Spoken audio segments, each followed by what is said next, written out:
Tout le monde l'appelait Maï, mais personne ne l'aimait vraiment. Je la voyais souvent, et elle était toujours dans un état lamentable. Parfois, elle semblait blessée, et d'autres fois, il semblait que quelqu'un l'avait battue. Je savais très bien qui lui faisait ça, mais je n'ai jamais pu le dire. Il vivait dans la maison juste en face de la nôtre, à quelques pas de notre maison. Ils étaient des voisins connus et chaleureux. Chaque fois que Maï venait chez nous pour emprunter quelque chose, j'étais choqué par son état. Je me demandais qui pouvait traiter une si jeune fille aussi mal. Au début, tout me semblait normal. Puis j'ai appris quelque chose qui m'a bouleversé. Je me suis retrouvé dans le plus grand dilemme de ma vie car la personne contre laquelle je me battais n'était autre qu'un de mes proches. Pour savoir ce qui est arrivé à la petite Maï et comment elle est tombée enceinte, regardez cette vidéo. Maria était mariée à son cousin. Allah ne lui a pas donné d'enfant. Elle devait avoir des jumeaux, mais les deux enfants sont morts 2 heures après leur naissance. Depuis ce jour,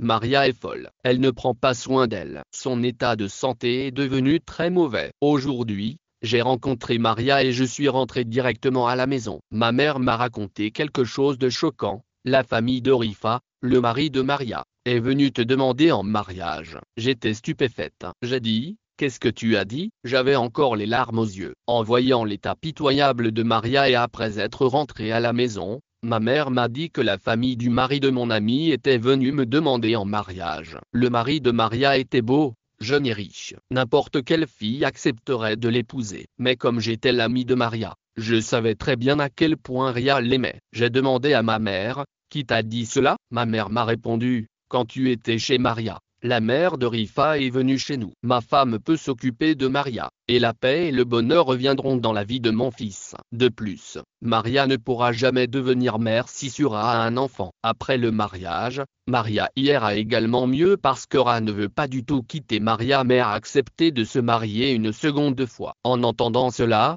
j'ai été encore plus étonné que Ria soit prêt à se marier une seconde fois et qu'il veuille m'épouser. Lors du mariage de Maria, j'étais comme une sœur pour lui. J'avais l'habitude de l'appeler frère et je m'adresse encore à mon beau-père de cette façon. J'ai dit à ma mère de refuser la proposition. Ce qu'elle a dit ensuite m'a encore plus choqué. Elle a dit que c'était une très bonne occasion. Ils sont très riches et le garçon est beau. J'ai toujours voulu que tu te maries dans cette famille. Mais ton amie était trop intelligente. Elle a piégé un homme grâce à sa beauté et s'est assurée des droits sur tous les biens. Mais Allah lui a donné une leçon. Aujourd'hui, cette proposition t'est faite. Les hommes peuvent se marier 2 ou 3 fois. J'ai répondu: vraiment? Vous voulez donc que j'épouse un homme qui est? Vous êtes déjà marié à une femme qui est encore en vie et mentalement instable. Vous voulez que votre fille épouse un homme marié? Ma mère m'a répondu: tu as déjà été fiancé une fois, et tout le monde sait qu'il y a eu rupture après les fiançailles. J'ai refusé catégoriquement à ma mère.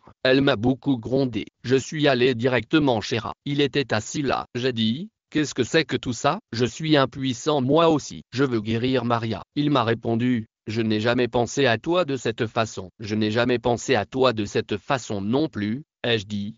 Mais mon seul but en acceptant ce mariage est de faire taire ma mère et d'avoir quelqu'un à la maison pour s'occuper de Maria, qui est mieux placé que toi pour cette tâche. Si tu ne veux pas de relation avec moi, tu vas ruiner ma vie. Maria est mon amie, mais je ne peux pas faire un tel sacrifice pour elle. Elle ne le voudrait pas si elle était saine d'esprit. Je ne suis pas d'accord avec cette proposition. Si je le dis à ma tante, elle va se mettre en colère. Alors il vaudrait mieux que tu expliques à ta mère qu'elle ne doit pas le faire. Elle veut détruire 3 vies juste pour satisfaire son désir d'avoir des petits-enfants. Qu'Allah guérisse Maria. C'est ta femme mariée. Si elle ne peut pas avoir d'enfants, c'est votre problème. Qu'est-ce que je peux faire? J'ai dit tout ce qui me venait à l'esprit. L'état de Maria se détériorait de jour en jour et elle devait s'occuper des tâches ménagères parce qu'il n'y avait personne d'autre pour le faire. Est-ce qu'une mère, une belle famille ou une belle-sœur s'occuperait d'une belle fille mentalement instable? Maria ne pouvait même pas rester propre, c'est pourquoi il voulait que j'épouse Ria. J'aurais pu faire n'importe quoi pour mon ami, mais je ne l'aurais jamais trahi en épousant son mari. Je rendais visite à Maria tous les jours. La pauvre Maria restait couchée toute la journée. Je la nettoyais, la peignais et la nourrissais, mais je ne pouvais pas rester avec elle la nuit. Quand j'ai refusé le mariage, ils ont engagé une fille pour s'occuper de Maria. Tout le monde l'appelait Maï. Elle était très belle, innocente et jeune. Elle était assez grande pour paraître plus âgée. Un jour, je lui ai demandé: Es-tu de leur famille? D'où t'ont-ils fait venir? Elle était venue chez nous pour demander quelque chose, et je lui ai posé cette question. Elle m'a répondu, non, je n'ai rien à voir avec eux. Ils m'ont gardé pour travailler. Je lui ai dit, prends bien soin de Maria, je te donnerai un peu d'argent. Elle a répondu, non, je ne veux pas d'argent. Maï était toujours silencieuse et semblait effrayée. Les beaux-parents de Maria n'étaient pas de mauvaises personnes. Ils profitaient simplement des autres pour leur propre intérêt. Les lois n'étaient pas mauvaises, mais un peu égoïstes. Elles élevaient quelqu'un pour leur propre bénéfice et le jetaient sans hésiter lorsque leurs intérêts étaient menacés. Depuis le jour où j'ai refusé de me marier, chaque fois que j'allais chez eux, ils me regardaient différemment. La mère de Maria un jour, la loi m'a même dit de ne pas venir chez nous. J'ai répondu, tante, je suis toujours venu chez vous. Je suis reconnaissante à Allah que Maria aimait profondément Rota. Sinon, elle l'aurait mise à la porte depuis longtemps. Ma tante m'avait proposé d'épouser Rota, mais après mon refus, elles n'ont pas cherché d'autres filles. Peut-être ne trouvait-il personne d'autre qui accepterait de se marier dans une famille où le fils avait déjà une femme mentalement instable. Lui-même disait qu'il aimait profondément sa femme et qu'il ne pourrait jamais la quitter. J'ai progressivement réduit mes visites chez eux. Les paroles dures de la mère de Maria, Maï, étaient difficiles à supporter, mais le jour où elle est venue chez nous pour demander des épices, j'ai été choqué de voir des ecchymoses sombres sur son cou. Je lui ai demandé ce qui s'était passé. Elle s'est empressée de se couvrir le cou avec son écharpe. Je lui ai dit, une piqûre de moustique ne cause pas de blessure aussi profonde. Était-ce un indice? C'est un moustique qui t'a frappé si fort. Je ne sais pas. C'est peut-être une allergie. C'est peut-être une allergie, dit-elle en prenant rapidement les épices et en partant. Elle ne parlait pas beaucoup et était toujours silencieuse. J'ai ressenti une profonde sympathie pour Maï. À son âge, elle devrait être à l'école, mais ses parents l'avaient envoyée ici pour travailler. Un jour, j'ai demandé directement à la belle-mère de Maria, ma tante, pourquoi Maï a-t-elle toujours autant de bleu? C'est Maria qui la frappe sans arrêt. Un jour, elle a même blessé Ria. Ria a été choquée par cette révélation. Je l'ai rattrapé un matin alors qu'il partait au bureau. Je lui ai dit, il faut que je te parle. Il m'a répondu, je suis déjà en retard au travail. Écoute-moi, ai-je insisté. L'état physique de Maria s'aggrave de jour en jour. Pourquoi ne l'emmenez-vous pas dans un hôpital psychiatrique? Elle ne peut pas continuer comme ça. Elle a besoin d'un traitement. Rappelons que si vous voulez connaître l'un des meilleurs moyens de plaire à Allah et d'atteindre le paradis dans la vie éternelle, il vous suffit de cliquer sur le lien que nous laisserons pour vous dans la description. Si tu te préoccupais tant de ton ami, tu aurais dû accepter de m'épouser. Tu aurais alors pu me conseiller. Et peut-être que je t'aurais écouté, mais tu ne m'as pas écouté. Nous soignons Maria, alors ne t'inquiète pas. J'ai rétorqué, pourquoi ne devrais-je pas m'inquiéter? C'est mon ami, comme ma propre sœur. Il a ri et m'a dit, je n'ai pas qu'un seul problème dans ma vie, j'en ai des milliers. Je résoudrai mes problèmes moi-même. Je n'ai besoin des conseils de personne. Ria m'avait toujours parlé avec gentillesse. Qu'est-ce qui a changé si soudainement? 3 ou 4 semaines plus tard, je suis retourné chez Maria. Je me suis assise à ses côtés, incapable de me débarrasser de mes inquiétudes à son sujet. Je lui ai demandé pourquoi elle avait frappé Maï. Maria m'a répondu, pourquoi aurais-je frappé Maï? Ce n'est qu'une enfant, innocente et belle comme ma propre fille. Comment pourrais-je la frapper? Il était évident que Maria était injustement blâmée, mais elle parlait comme si elle ne savait rien. Je l'ai supplié de ne plus faire de mal à Maï. Maria m'a répondu, je ne la frappe pas. C'est mon propre destin qui me frappe durement. Pourquoi ferais-je du mal à l'enfant de quelqu'un d'autre? Mon propre enfant a quitté ce monde. Je suis devenue stérile. Pourquoi ferais-je du mal à l'enfant d'un autre? Elle parlait comme si elle était tout à fait normale. J'ai demandé, vous allez bien? Elle a répondu, oui. Je vais bien. Que pourrait-il m'arriver d'autre pour la première fois depuis longtemps? Elle m'a parlé normalement. Je me suis senti aussi soulagé qu'une famille lorsqu'un être cher reprend conscience. Quelques instants plus tard, la mère de Maria est arrivée. La loi est venue et a dit qu'il était temps de lui donner ses médicaments. Je les lui ai donnés. J'ai pensé que c'était peut-être le médicament qui améliorait son état. Je lui ai administré son médicament, mais peu de temps après l'avoir pris, Maria a recommencé à avoir des comportements étranges. Elle riait à un moment et pleurait l'instant d'après. J'ai été stupéfaite par son état. Elle était parfaite et allait bien avant la prise du médicament. Que s'est-il passé si soudainement? L'hiver était passé et la chaleur était arrivée. Cependant, chaque fois que je voyais Maï, Elle était couverte d'une couche de graisse. Le temps s'est réchauffé. Pourquoi te couvres-tu encore d'une couverture de laine? Elle s'est alors enveloppée plus étroitement dans la couverture et a répondu, oui,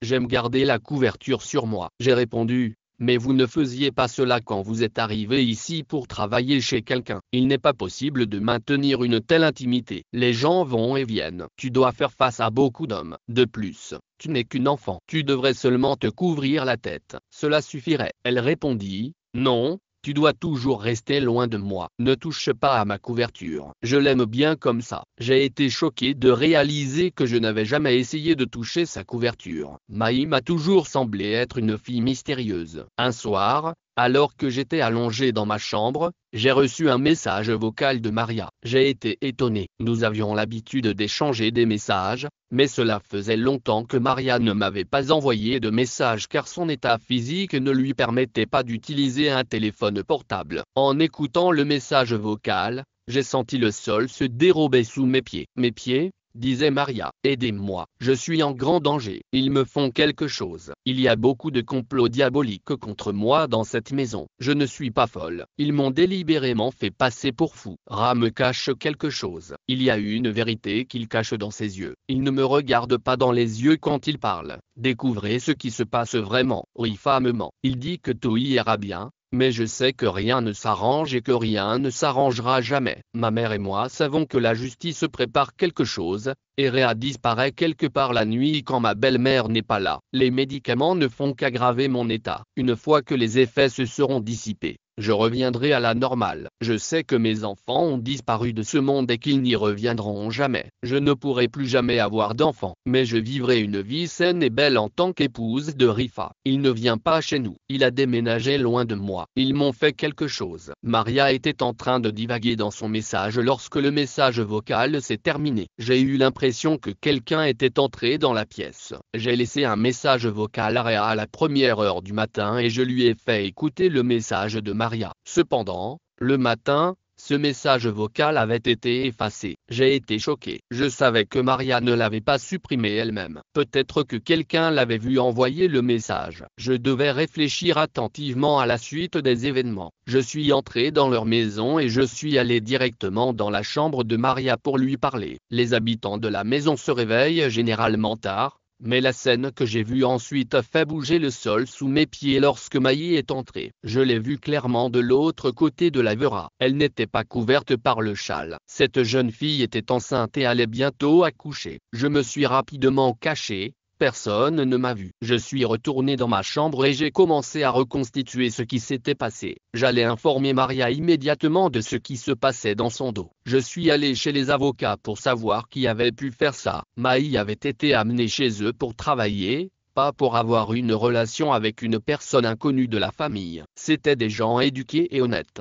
issus d'une bonne famille. Ils étaient cupides et égoïstes, mais pas méchants. J'avais perdu la preuve que j'avais quand je suis allé rencontrer Maria. Ils n'ont pas voulu me laisser la voir, disant que Maria dormait. Ils ont répété la même chose quand j'ai essayé le soir. Ils ont probablement soupçonné ou été convaincus que Maria m'avait envoyé un message. C'est probablement pour cela qu'ils ne m'ont pas laissé la voir. J'aurais dû le dire d'abord à Maria, mais cela n'aurait peut-être servi à rien. J'aurais dû informer Ria en premier. Mais j'avais l'impression qu'il savait déjà tout. Comme il ne pouvait pas me regarder dans les yeux ces derniers temps, j'ai voulu lui montrer que je savais tout en lui disant que la fille qui travaille dans votre maison est enceinte. Il m'a répondu, qu'est-ce que ça peut nous faire qu'elle soit enceinte ou non?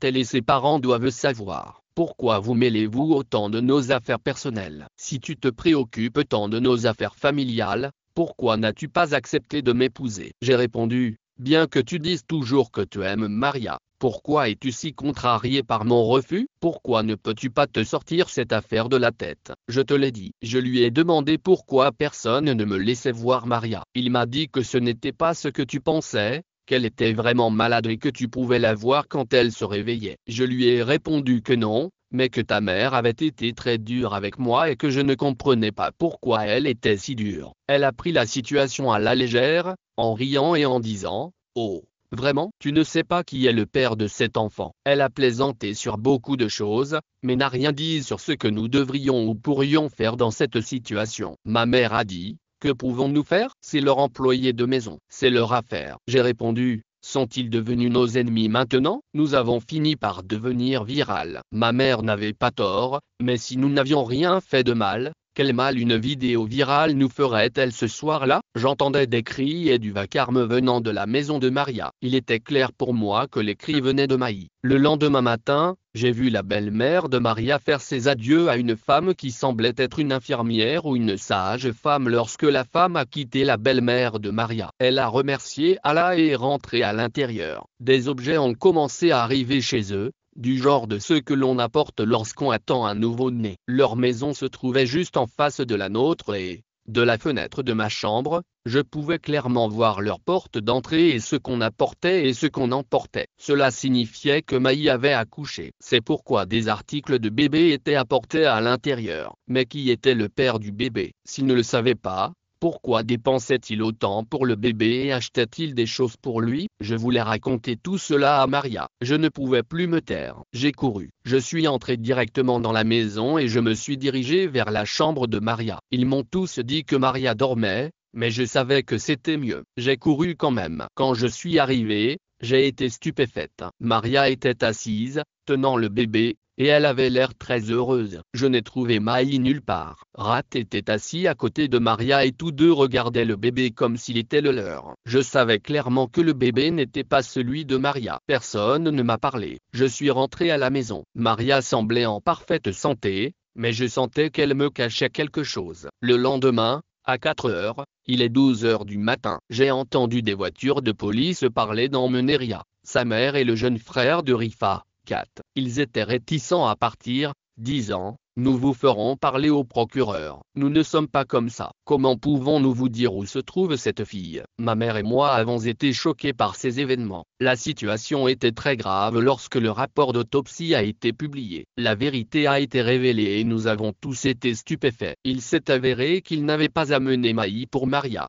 mais pour Ria. Maï était sur le point de devenir la mère de l'enfant de Ria. Maï avait un garçon, et le bébé était celui de Ria. Ils ont remis le bébé à Maria pour que tout le monde pense que c'était le sien. Maria était redevenue normale et s'occupait du bébé comme si c'était le sien. Maria et Ria étaient très heureuses, mais ce qu'elles avaient fait était profondément injuste. Elles avaient commis une grande injustice à l'égard de cette jeune fille. Maï était très jeune et vulnérable. Il s'est avéré par la suite que Maria n'a jamais levé la main sur Maï. Les abus venaient d'autres membres de la famille. Maï était l'enfant de parents pauvres à qui l'on avait dit qu'elle ne ferait que des travaux ménagers. Ils avaient commis des actes aussi ignobles à son égard. Maï était très jeune et fragile. Ils l'avaient forcée à faire toutes les tâches ménagères, ce qui explique qu'elle soit morte en accouchant. La police a arrêté Ria, sa mère et son jeune frère Kat. L'enquête a révélé la vérité. Il s'avère que Maria n'a jamais levé la main sur Maï. Les abus venaient d'autres membres de la famille. Maï était l'enfant de parents pauvres à qui l'on avait dit qu'elle ne ferait que des travaux ménagers. Pourtant,